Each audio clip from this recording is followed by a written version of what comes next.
Emma Foster pressed her forehead against the observation window of the transport ship. Beyond the glass, the Starlight Academy hung in space like a jewel suspended in infinite darkness.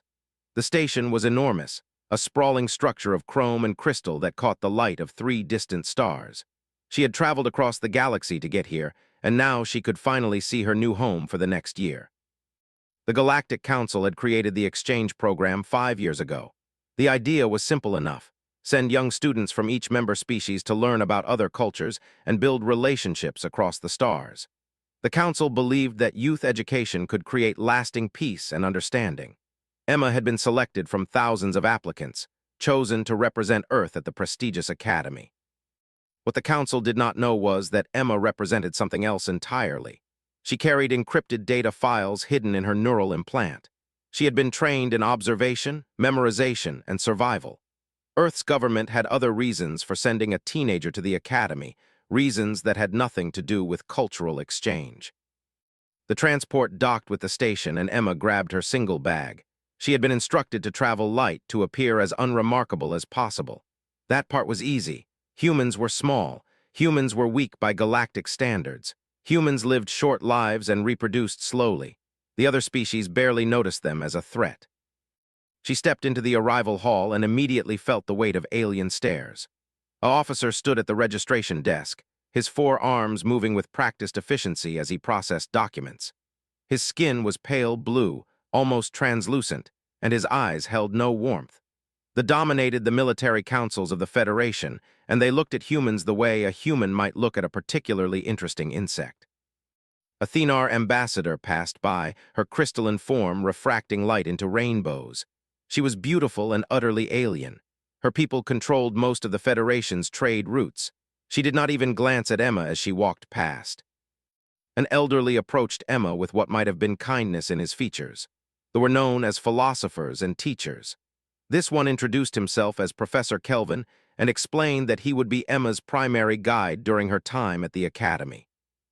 "You must find our station overwhelming," Kelvin said in careful, precise English. "Earth does not have structures quite as large as these, does it?" "No, sir," Emma replied, keeping her voice soft and uncertain. "Nothing like this." Kelvin smiled with what seemed like genuine warmth. "You will adjust. Your species is quite adaptable even if you lack the physical capabilities of more advanced civilizations. We will take care of you." The words were meant to comfort, but Emma heard the truth beneath them. The professor saw her as fragile, primitive, in need of protection. She filed the observation away in her mind. Every assumption, every moment of underestimation was valuable information. Over the following days, Emma explored the academy and gathered intelligence. She mapped the security corridors, noted the locations of power generators, observed the patrol patterns of security drones. She did all of this while appearing to be simply a curious student trying to understand her new surroundings. Her roommate was a young named Zax. He was tall, with the muscular build of his warrior species, and he treated Emma with the same careful patience that Professor Kelvin showed. He did not mean to be insulting. He simply could not imagine that a human girl from Earth posed any kind of threat or could be his equal. "Your atmosphere on Earth must be quite thick," Zax said one evening as they studied together. "I have read that your gravity is almost as strong as a... How do you survive in such harsh conditions?" "We just do," Emma said. "It is all we have ever known." Zax nodded, as if Emma had confirmed something he already believed. Humans were products of a hostile environment, true, but they had adapted to weakness in that environment. They had not become stronger. They had simply learned to endure. In Zax's mind, strength was measured by technology, by military power, by the weapons and shields that could destroy entire planets. Emma made friends with other students from different species. A Thenar girl named Lyra invited her to study groups. A youth named Holmes showed her the Academy's vast libraries. She smiled and thanked them and remembered everything they told her about their home worlds, their families, their government structures. She attended classes on galactic history, physics, and interspecies diplomacy. Her teachers praised her effort while clearly pitying her limited intellectual capacity. Everyone assumed that humans could not grasp the most complex concepts, that they needed explanations and extra time to understand basic principles. Emma listened carefully and learned far more than anyone realized. One afternoon, Zax invited Emma to watch a combat training session in the Academy's gymnasium. She sat in the observation area while warriors practiced their fighting techniques. They were fast and strong, moving with precision that came from years of training. Their technology amplified their natural abilities, giving them speed and power that seemed impossible. Emma watched and calculated. She noted the patterns in their movements, the small delays where their armor systems activated, the brief moments of vulnerability that existed in the transitions between attacks. She had trained her entire life for combat. Her parents had been military instructors. She had grown up learning to fight, to survive, to hurt people when necessary. This training was normal on Earth. Every child learned these skills. But Zax would never believe that. None of them would. They saw her as a girl, not as a fighter. They saw her as a student, not as a soldier. They saw her as fragile, primitive, weak. The alarm came at night, a sound that made Emma sit up in bed instantly. She had been trained to wake alert, ready for danger, and years of conditioning meant her mind was fully conscious within a single heartbeat. Beside her, Zax was already moving, his warrior instincts responding to the same warning signal that had jolted Emma awake. "What is happening?" Emma asked, keeping her voice calm and steady. "Security breach," Zax said, checking the communications panel on their wall. His face had shifted from friendly and kind to something else entirely. In this moment, he looked like what he actually was, a member of a warrior species. "Stay in the room, security will handle it." Emma nodded obediently, but she was already planning. She moved to the window and looked out at the station. She could see movement in the corridors outside, security drones rushing toward the lower sections. The Academy was not on high alert yet, but it would be soon. The communications panel crackled with messages. Emma heard words like breach, intruders, casualties. The Academy's secure network was being attacked. Someone had gotten through the outer defenses. Zax's communicator buzzed. His family was requesting confirmation that he was safe. He told them he was in his quarters and would remain there. He asked about his younger sibling, a child who lived in the Academy's youth dormitory. There was a pause, then his family told him that all children were being moved to secure locations. Emma heard the fear in Zax's voice, though he tried to hide it. They were proud warriors, but they were also families. They loved their young, and right now the young ones were in danger. The attack intensified. Emma heard explosions in the distance, felt the station shudder beneath her feet. Emergency lights flashed in the corridors. The Academy's automated defenses were engaging the intruders, but something was wrong. The security systems were not responding properly. Sections of the station that should have been locked down were open. Cameras that should have been broadcasting were offline. Someone had done this carefully. Someone had inside knowledge. Zax was called to a secure command center. He told Emma to lock the door and not open it for anyone. She agreed, and he left, his body already shifting into combat readiness. Emma locked the door as instructed, then she opened her personal data terminal and accessed the station's blueprints through her hidden connection to Earth's monitoring systems. The intruders were in the Academy. They were moving toward the youth dormitory, and the Academy's security forces were responding too slowly, scattered across the station, dealing with multiple breach points at once. Someone had planned this attack perfectly. Emma made a decision.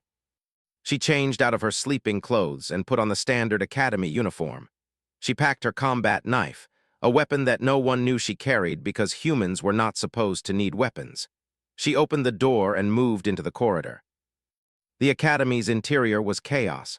Students and staff rushed past her, some moving toward secure areas, others frozen in fear. The teachers tried to calm the younger students. The Thenar security officers organized evacuation routes. Everyone believed the threat would be contained. Emma moved against the flow of people, heading toward the youth dormitory.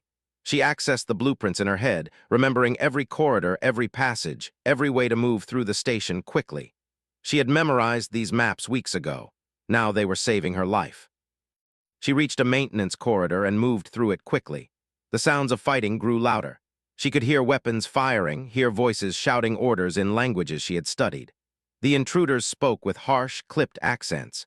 They were Void Collective soldiers, the rebel faction that had been attacking Federation settlements for months. Emma emerged from the maintenance passage near the youth dormitory. She could see the fighting ahead. The Academy's security forces had set up a defensive position, but they were being pushed back. 3 soldiers were already down. More were injured. The intruders were moving past them, heading into the dormitory. Emma did not think about what she was doing. She did not calculate whether she could win. She simply moved toward the threat, toward the danger, because children were in that building. She saw one of the intruders dragging a young student back toward the rear exit. The child was struggling, crying, trying to break free. Emma did not hesitate. She ran at the soldier from behind and drove her knife upward, striking with perfect precision at the joint where his neck met his shoulder. The soldier screamed and released the child. Emma twisted the blade and pulled it free. The soldier fell to his knees, blood flowing from the wound. He looked at Emma with shock and confusion. He had expected a fragile human. He had expected no threat at all. Emma pushed the child toward the dormitory.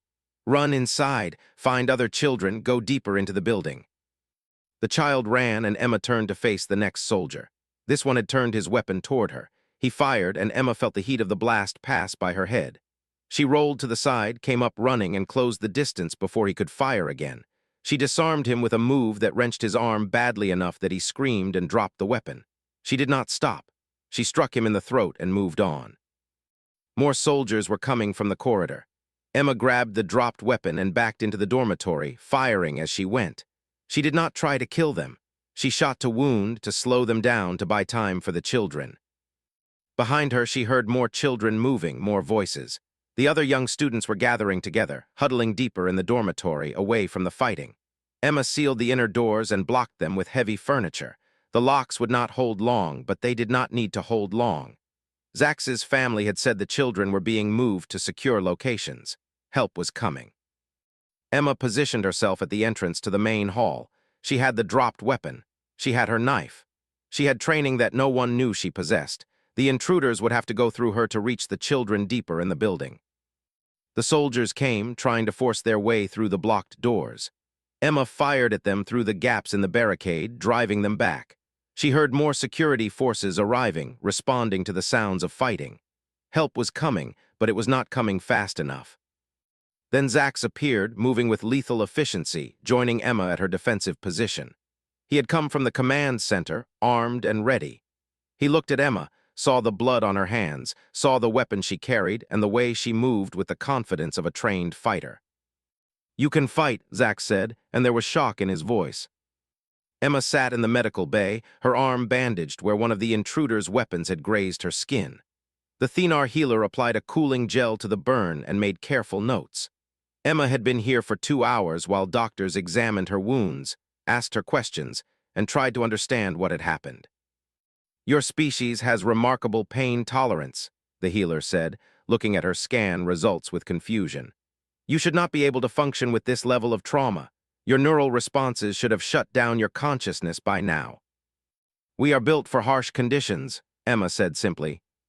She had repeated this phrase many times over the past few hours.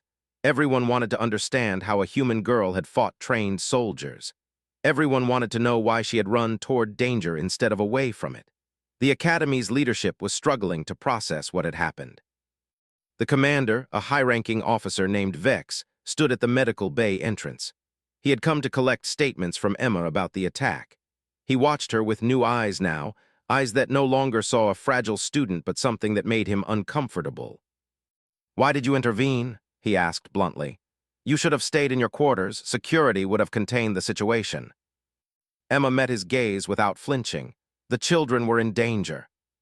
"You are a student, not a soldier. On Earth, protecting the young is not a role. It is something every human does. When children are threatened, we respond. It is not a choice we make. It is what we are." Commander Vex exchanged a look with the other officials in the bay. They did not understand this concept. To them, protection was a function, a job assigned to trained warriors. To them, a human girl running toward armed soldiers made no sense. But it made perfect sense to the families who had been reunited with their young ones. Zax's parents came to the medical bay, and they did something that shocked everyone present. They knelt before Emma. They literally bowed their entire bodies in a gesture of deep respect and gratitude. "You protected our child when you could have hidden," Zax's father said. "You spilled your blood for our young. There is no debt great enough to repay this. You are family now." Emma felt something shift in her chest. She had been trained to do this. She had been prepared to infiltrate the academy and gather intelligence. She had been ready to use any advantage she could find. But this moment had not been planned. Her response had not come from her training. It had come from something deeper, something that was simply human. Over the next 3 days, the academy filled with investigators and security personnel. Earth's government sent representatives who claimed to be concerned about Emma's welfare, but who were actually there to manage the fallout. Emma was questioned extensively about her training, her knowledge, her reasons for being able to fight like a soldier. She told them the truth because the truth was no longer something that could be hidden. Every human child learned combat basics. They learned survival skills. They learned how to endure pain and how to hurt people when necessary. These were not special skills. These were normal on Earth. The Galactic Council demanded answers. How was it possible that a supposedly primitive species had trained a teenage girl in advanced combat techniques? Why had Earth not disclosed the military capabilities of their population? What other secrets was humanity hiding? Earth's representatives answered carefully. Humans had never claimed to be peaceful. They had said they wanted peace, but they had never said they were unable to fight. The Federation had simply chosen not to investigate human abilities very deeply. They had looked at the surface and assumed they understood everything beneath. The investigation into the attack revealed the conspiracy. A member of the station's security staff, a low-ranking, had been feeding information to the Void Collective. He had disabled security systems from the inside. He had created the opportunity for the attack to succeed. The Federation's own assumptions had created the vulnerability. They had never imagined that their systems could be compromised from within. And they had never imagined that a human could stand between an armed rebel force and innocent children. Emma was called before the council itself. She entered a vast chamber where representatives from every major species in the Federation sat in judgment. The Commander Vex was there. Professor Kelvin represented the contingent. A Thenar dignitary watched with crystalline eyes that reflected the light strangely. Emma Foster of Earth, an official said, the Council has reviewed all evidence regarding your actions during the recent attack. We have studied your combat techniques, your tactical decisions, and your responses to weapons fire. We must ask you directly, why did you conceal your abilities?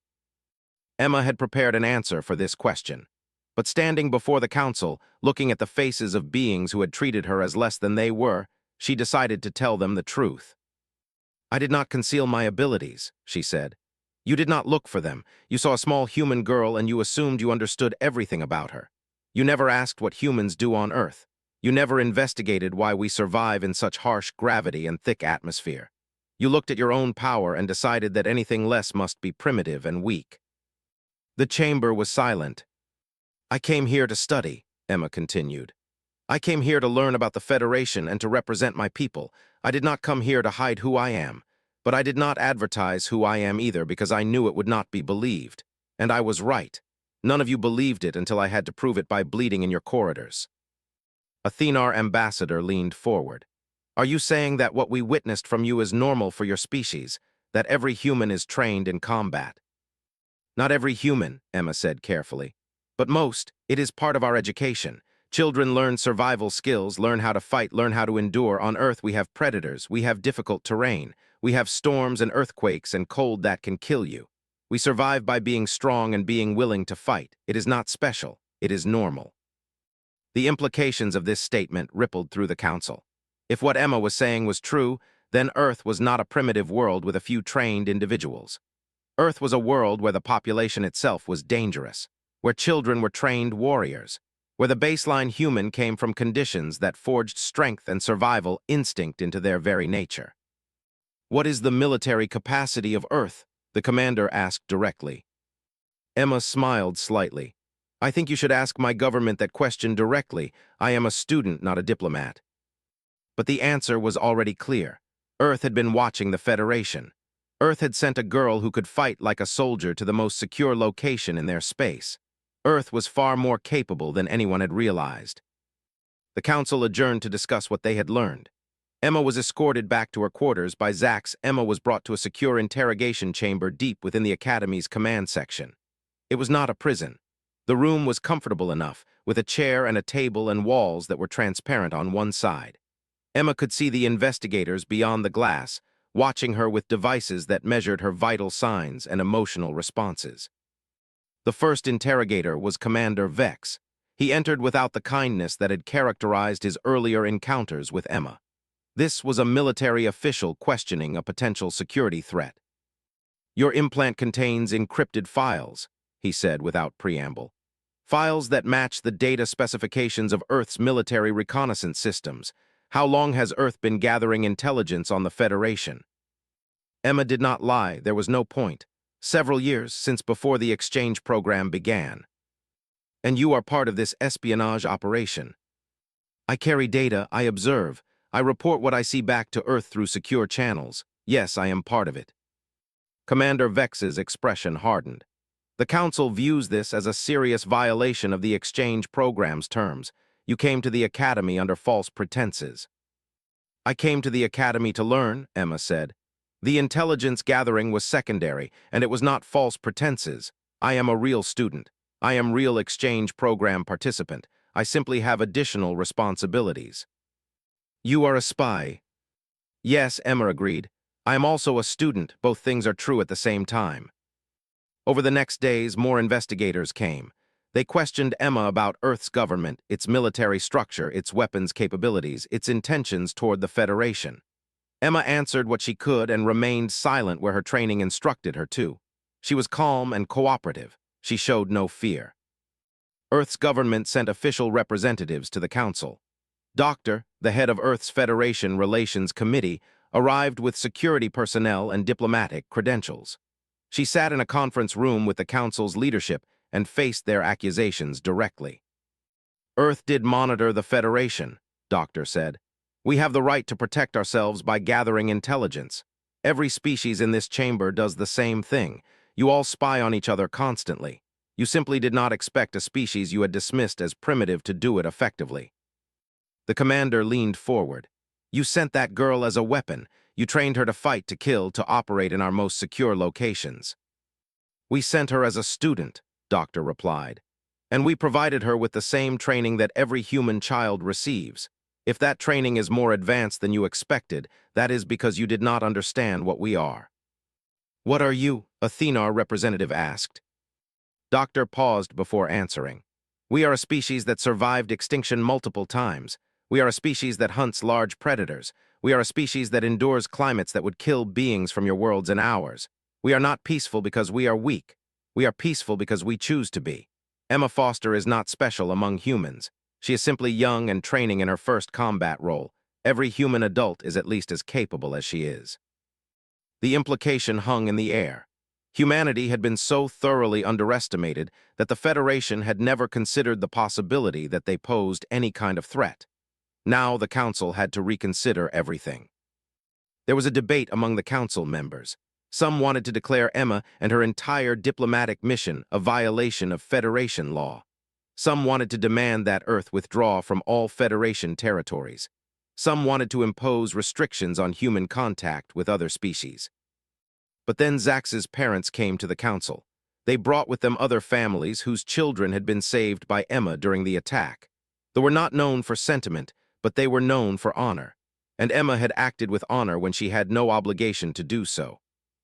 "Emma Foster saved our child," Zax's father said. "She did not save our child because she was ordered to. She did not save our child because it was her role or responsibility. Emma Foster saved our child because humans protect the young. This is something that comes from within them, not from training or orders." He turned to face the Council directly. "You could call her actions a violation of the exchange program. You could punish her for being a spy, but doing so would be a mistake. Emma Foster showed us what humans truly are.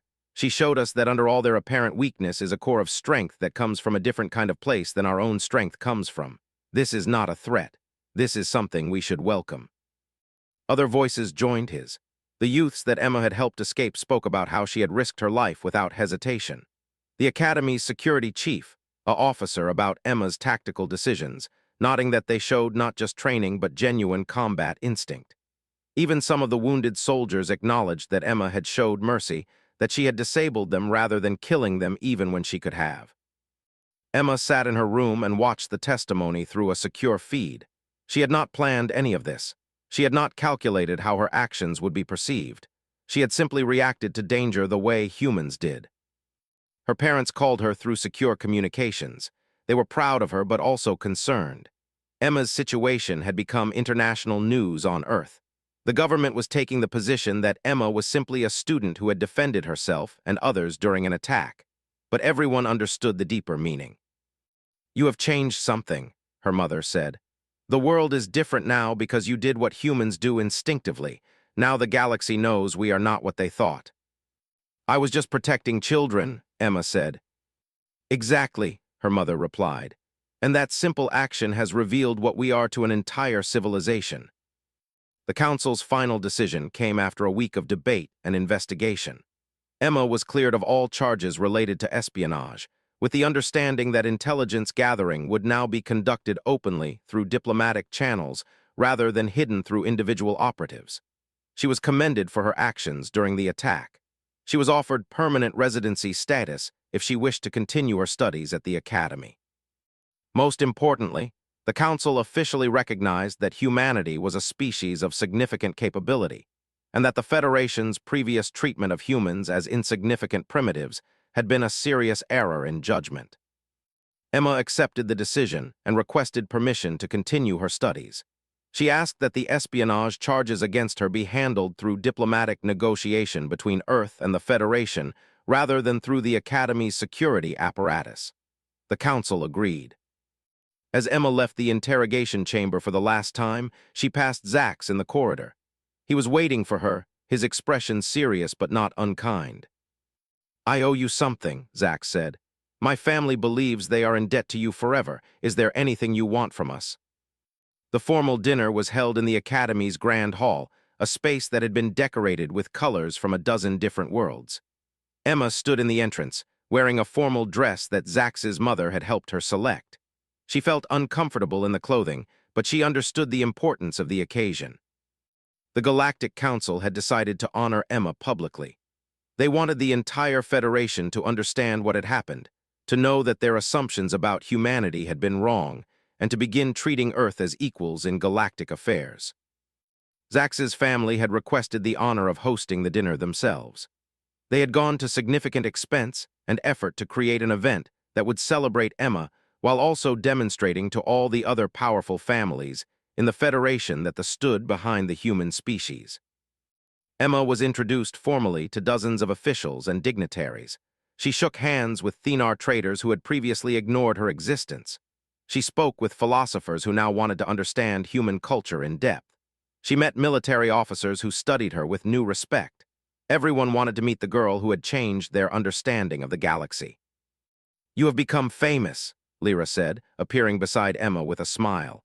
The Thenar girl had spent months being civil to Emma out of a sense of obligation to the exchange program. Now she was genuinely interested. "The whole Federation is talking about what you did." "I only protected children," Emma said. "You only did what comes naturally to humans," Lyra corrected. "That is exactly what makes you so important. You showed us that we were wrong about your entire species. You cannot imagine how much that matters."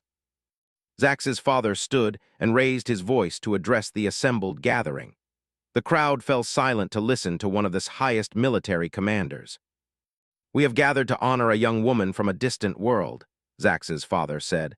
"Emma Foster came to this academy as part of an exchange program. She came as a student. None of us expected what she would reveal to us. None of us understood what we had failed to see in our dealings with the human species."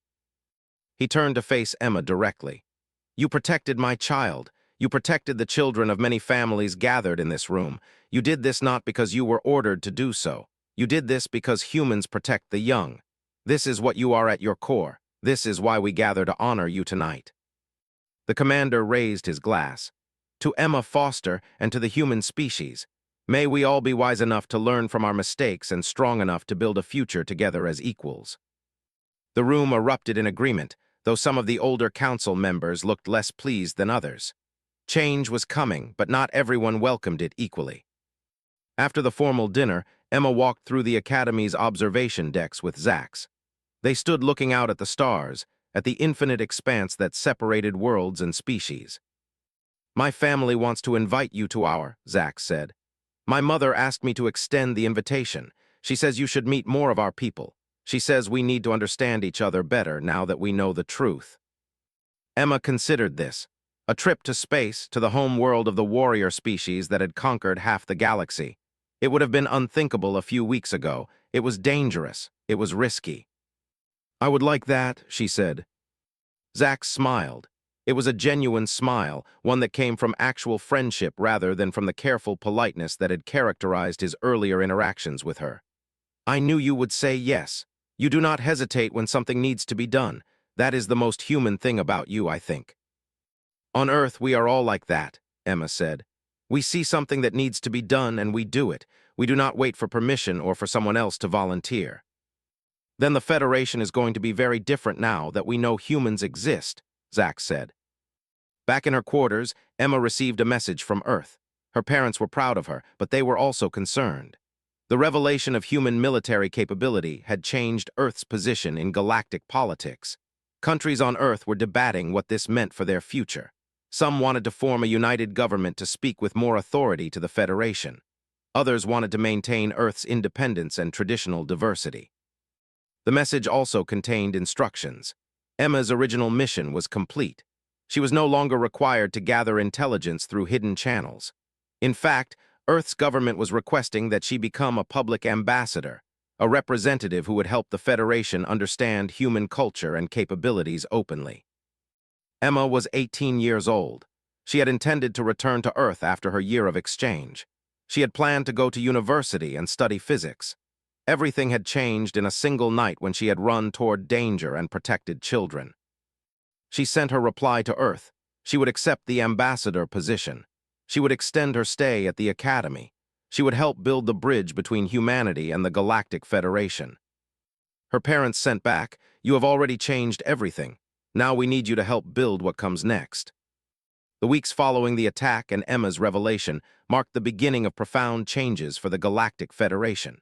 New protocols were established for how the Federation would interact with Earth. Trade agreements were negotiated on equal terms rather than on the Federation's presumption of superiority.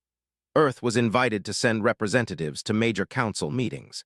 The exchange program was expanded and formalized with much greater respect for human capabilities. Emma was received as an honored guest. She trained with warriors and showed them that human combat techniques, developed over millions of years on a harsh, had value even for the most advanced military in the galaxy. Officers began incorporating human tactical principles into their own training. The military started to take humans seriously as potential allies and partners. Among the other species of the Federation, attitudes began to shift slowly. The Thenar began investing in trade partnerships with Earth. The established cultural exchanges and philosophical dialogue programs with human universities. Even the most isolated species began to consider what it meant that there was an entire world of dangerous, protective, determined humans in their galaxy. Emma completed her exchange year and was offered a permanent position as Earth's ambassador to the Federation. She accepted. She continued her studies through distance learning, working toward her degree in physics while also learning diplomacy and interspecies relations. She became known throughout the Federation as the human who had changed everything by simply doing what humans did naturally. But Emma never let the attention change who she was. She remained a student. She remained someone who acted directly when problems needed solving. She remained someone who protected others without hesitation. And everyone in the Federation came to understand that these qualities were not unique to Emma. They were simply what it meant to be human. 2 years after the attack, the Federation formally recognized Earth as a full member species in the Galactic Council. Earth received 3 voting representatives and full participation in all Federation decisions. Trade with Earth flourished. Technology was exchanged in both directions. Humans began studying at Federation academies across dozens of worlds. On the day of Earth's official recognition as a Federation member, Emma stood in the council chamber alongside her parents and other Earth representatives. The official vote was called. Every major species in the Federation voted in favor of full human membership. When the vote was announced, the chamber erupted in celebration. Emma looked across the chamber and saw Zack standing with his family. He caught her eye and nodded with respect. A year ago, he would have bowed his head in a gesture of protective kindness toward a fragile human. Now he met her as an equal. Now he saw her clearly for what she was, A human from a person from a species that had earned their place among the stars through sheer determination and the willingness to protect their own. As the celebration continued around her, Emma thought back to the moment when the alarm had sounded. She thought about the choice she had made to run toward danger. She thought about the children she had protected. And she understood that sometimes a single person doing the right thing, even when no one expects it, can change an entire civilization's understanding of who they are and what they can become. Emma Foster had walked into Starlight Academy as a quiet student from a primitive world. She had left as an ambassador, a warrior, and a reminder to the entire galaxy that humans were never the fragile, weak species the Federation had believed them to be. Humanity had always been stronger than anyone realized. Emma had just been the one to finally prove it. Emma thought about this question carefully. I want the Federation to understand that humans are your equals, not your superiors, not your inferiors, your equals. And I want you to stop making assumptions about what we can and cannot do. If you want to know what humans are capable of, just ask us. Zax nodded slowly. I think the Federation will be doing a lot of asking from now on. And he was right. Everything had changed because a human schoolgirl had done what humans always did when children were in danger. She had protected them. And in doing so, she had revealed to the galaxy the true nature of humanity. Not weak primitives who needed protection, but a species of warriors who had chosen peace, and who could return to war if their children were threatened. Himself, he looked at her with wonder and something that might have been the beginning of genuine fear. You are nothing like we thought, he said. No, Emma agreed, we are not. And that simple truth would change everything for the Federation's future. I have been fighting my whole life, Emma replied. On my world you learn early or you die. They fought together then, Zax and Emma, a warrior and a human girl from Earth. The intruders fell back, realizing they could not break through. More security forces arrived. The remaining rebels tried to retreat, but they were cut off. The attack was contained. The children were saved. Emma smiled at Zax as they left the gymnasium together. He put a friendly hand on her shoulder, a gesture that was meant to be protective. She said nothing. She simply walked beside him through the corridors of Starlight Academy, gathering information, observing weaknesses, and waiting. The exchange program was moving forward as planned. Emma was settling into her role. No one suspected that the quiet human girl walking among the most powerful species in the galaxy was anything other than what she appeared to be. A harmless student from a primitive world, far from home, trying her best to keep up with civilizations that had surpassed humanity by thousands of years. Emma was exactly where she needed to be, and soon, very soon, everyone would understand that they had made a terrible mistake in underestimating what she truly was.